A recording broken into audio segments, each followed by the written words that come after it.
Hello दोस्तों, मैं हूं राज इन्वेस्टर और आपका स्वागत है आपके अपने यूट्यूब चैनल इन्वेस्टिंग विद राज में, जहां पर मैं करता हूं स्टॉक एनालिसिस और आपको बताता हूं कुछ ऐसे अंडर वैल्यूड स्टॉक्स जिसमें आप इन्वेस्ट कर सकते हैं और काफ़ी अच्छे रिटर्न्स उसमें से पा सकते हैं। सबसे पहले तो मेरी तरफ से आपको दिवाली की हार्दिक शुभकामनाएं।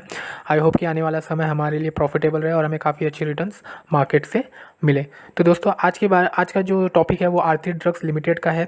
इसमें आपने देखा होगा कि लगभग 10x रिटर्न मिला है। कहाँ ये 100 रुपीज़ पे ट्रेड होता था, 1000 तक गया और अभी 700 पे ट्रेड हो रहा है। तो बेसिकली अभी भी काफ़ी अच्छे रिटर्न्स मिल रहे हैं जिन्होंने 100 रुपीज़ पे इसे इन्वेस्ट किया होगा। तो दोस्तों, आज जो है हम लोग डिस्कस करेंगे अभी फ़िलहाल क्या पोजीशन है आरती ड्रग्स की और इसमें इन्वेस्ट करना कैसा होगा। क्योंकि क्या होता है कि फंडामेंटल्स तो कंपनी के स्ट्रॉन्ग है, सब कुछ है, लेकिन क्या है, एंट्री एंड एग्जिट को भी बहुत ध्यान देना होता है। फॉर एग्जांपल, अगर आपने 1000 रुपीज़ पे इसे बाय किया होता तो अभी आपको 30% का लॉस हो रहा होता। और अगर आपने 100 रुपीज़ में इन्वेस्ट करके अगर आपने 300 में उसे एग्जिट कर दिया होता, लगभग आपको जो रिटर्न्स मिलना चाहिए 700% का, वो भी आपको नहीं मिलता जब ये 1000 रुपीज़ पे ट्रेड हो रहा था। इवन अभी भी आपको 400% का रिटर्न नहीं मिल रहा होता। ठीक है, तो ये बहुत इंपॉर्टेंट होता है कि दोस्तों कब हमें एंटर करना है और कब हमें एग्जिट करना है। ये भी बहुत अच्छी चीज़ है। मैं तो बेसिकली इसे यूज़ करता ही हूँ। फंडामेंटल्स कैसे भी रहो, लेकिन ये चीज़ों को हमें ध्यान देना होता है। अगर फंडामेंटली स्ट्रॉन्ग कंपनी है तो कोई प्रॉब्लम नहीं है, लेकिन फंडामेंटली वीक कंपनी है तो बहुत प्रॉब्लम हो सकती है। इसीलिए आप हमेशा कोशिश करिए कि फंडामेंटली स्ट्रॉन्ग कंपनीज़ में आप इन्वेस्ट करें।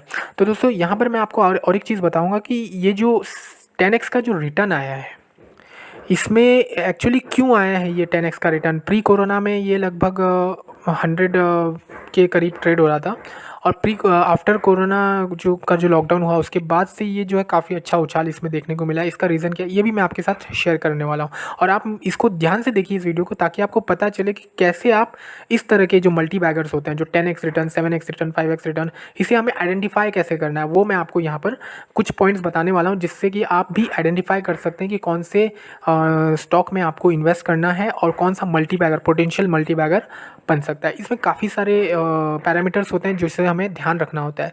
सिर्फ फंडामेंटल्स या सिर्फ टेक्निकल्स ही हमें डिसाइड नहीं करके देते कि ये मल्टी बैगर बनेगा।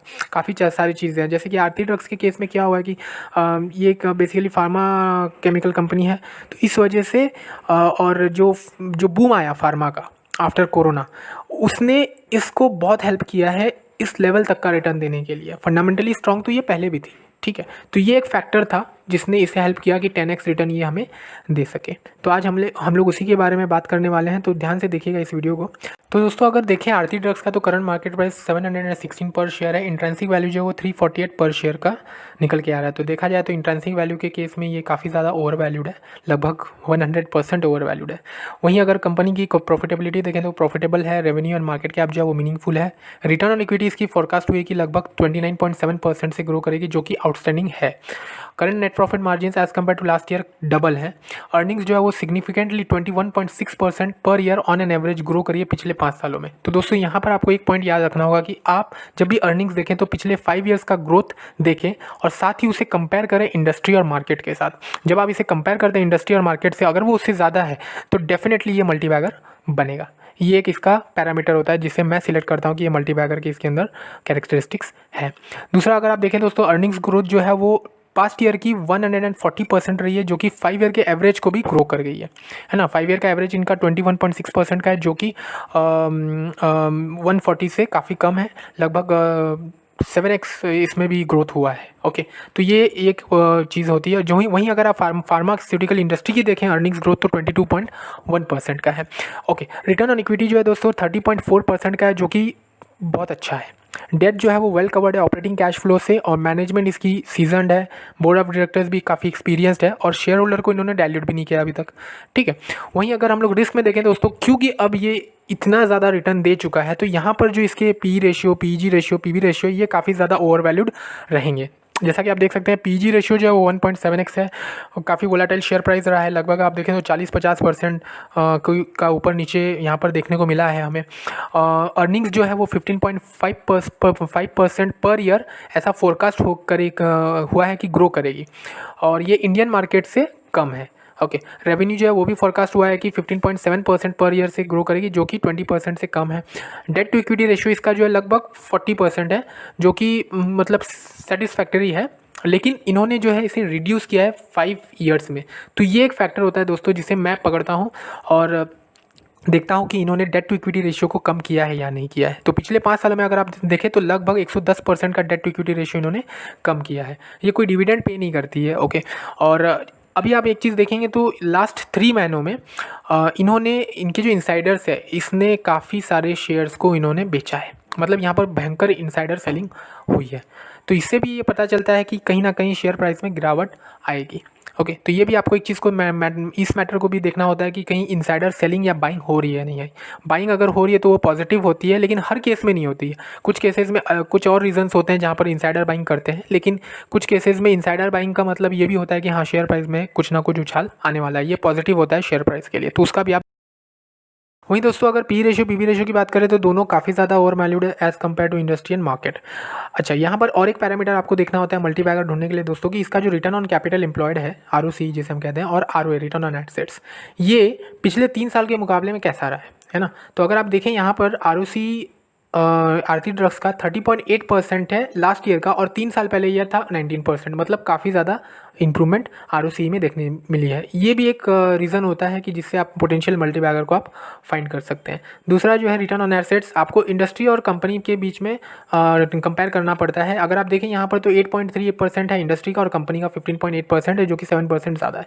तो ये भी एक फैक्टर होता है जिसमें मैं जब मैं स्टॉक कोई सिलेक्ट करता हूँ तो मैं ध्यान रखता हूँ कि मुझे ROA भी चेक करना होता है। वहीं अगर दोस्तों एवरेज मार्केट वोलेटिलिटी देखें तो as compare to industrial market ये काफ़ी ज़्यादा वोलेटाइल रहा है, और इसकी 5 ईयर्स की जो रिटर्न्स है वो फिलहाल आज की डेट में हमें 400% का रिटर्न दे रहा है। 5 ईयर्स एवरेज, 5 ईयर्स का एवरेज। अगर एक साल की बात करें तो 450% का रिटर्न दे रहा है ना। तो वहीं अगर इंडस्ट्रियल मार्केट से कंपेयर करें तो वो काफ़ी ज़्यादा है, 9x है। इसीलिए ये चीज़ को भी आपको ध्यान देना होता है। सेकेंडली आरती ड्रग्स का अभी दोस्तों देखें, आप ग्राफ देखें तो अभी फ़िलहाल जो है ये 1000 पे गया, देन अभी 700 पे है। तो यहाँ पर जो है रिटेल इन्वेस्टर जो है सोच में पड़ जाता है और कन्फ्यूजन होता है कि अब मैं क्या करूँ, क्या ये यहाँ से ऊपर जाएगा या यहाँ से नीचे जाएगा। तो इस केस में दोस्तों आपको जो है टेक्निकल एनालिसिस का काम आता है। मैं आपको बताऊँ कि मेरे जो टेक्निकल एनालिसिस उसके पैरामीटर्स के हिसाब से अभी फ़िलहाल जो इसका सपोर्ट है वो 560 है, सेकेंड सपोर्ट इसका 730 है। ऑलरेडी ये 730 को ब्रेक कर चुका है, तो मुझे लगता है कि यहाँ से थोड़ा और नीचे जाएगा। तो मुझे लगता है कि यहाँ पर अभी फ्रेश पोजीशन लेना सही नहीं होगा, है ना।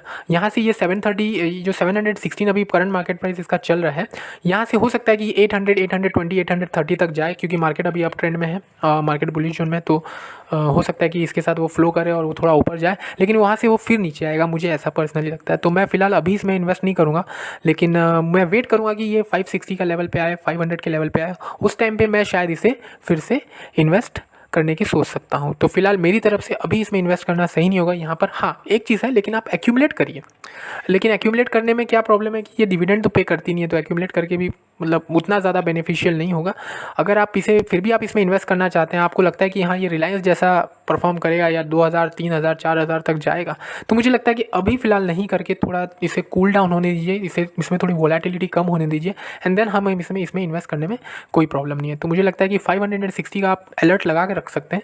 एक अलर्ट लगा दीजिए 560 का अपने ब्रोकरेज में या जो भी आप प्लेटफॉर्म यूज़ करते हैं, और वहाँ पर जब वो 560 पे आए तो फिर एक बार एनालिसिस करके आप इसमें इन्वेस्ट कर सकते हैं। अगर फिर भी आप इसमें इन्वेस्ट करना चाहते हैं तो मुझे लगता है कि एक्यूमुलेशन का मेथड सबसे सही होगा। फॉर एग्जांपल मैं आपको बता दूं कि अगर आपको इसमें 1000 रुपीज़ इन्वेस्ट करना है, लेट्स से कि 10,000 इन्वेस्ट करना है, तो आप क्या करिए कि 1000 रुपीज़ के शेयर बाय करते रहिए एवरी 5% के फॉल में, ताकि आपको एक्यूमुलेट करने में आसानी हो, और आपको इन्वेस्टमेंट करना ही है तो आप इसमें कर सकते हैं। हालांकि ये फंडामेंटली स्ट्रांग है और इसमें इन्वेस्टमेंट करने में कोई बुरी बात नहीं है, लेकिन मुझे लगता है कि जब आपको इसमें इन्वेस्ट करना है तो सही टाइम और सही मौके का इंतज़ार करिए, वहीं इन्वेस्ट करने में ज़्यादा होशियारी होगी रैदर देन अभी फ़िलहाल इन्वेस्ट करने में।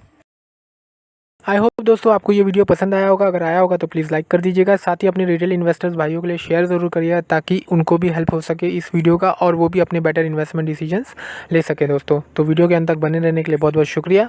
हैप्पी इन्वेस्टिंग दोस्तों।